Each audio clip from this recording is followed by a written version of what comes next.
నీతిమంతునికి చాలా కష్టాలు వస్తూ ఉంటాయి అని బైబిలే చెప్తా ఉంది. కీర్తన గ్రంథం 34వ అధ్యాయం 19వ వాక్యంలో చూసినట్లయితే, నీతిమంతునికి కలుగు ఆపదలు అనేకములు, వాటన్నిటిలో నుండి యెహోవా వారిని విడిపించును. నీతిమంతులకు కష్టాలు ఎక్కువ వస్తాయి.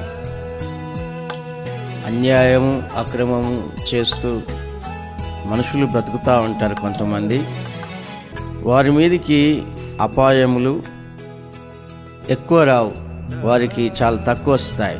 అన్యాయం చేసే వ్యక్తి ఎటువైపైనా మాట్లాడగలుగుతాడు.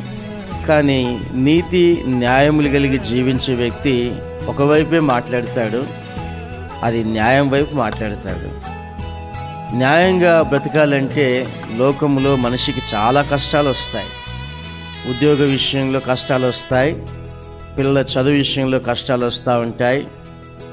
అదేవిధంగా సమాజంలో తిరుగుతున్నప్పుడు, బ్రతుకుతున్నప్పుడు కుటుంబాల వల్ల, బంధువుల వల్ల, స్నేహితుల వల్ల, ఇరుగు పొరుగు వారి వలన కూడా అనేకమైన కష్టాలు వస్తూ ఉంటాయి.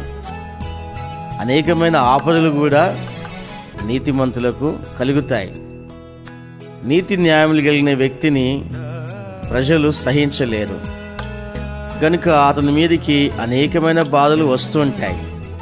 వాక్య భాగంలో చూసినట్లయితే 6 బాధలలో నుండి ఆయన నిన్ను విడిపించును, 7 బాధలు కలిగినను నీకు ఏ కీడును తగలదు.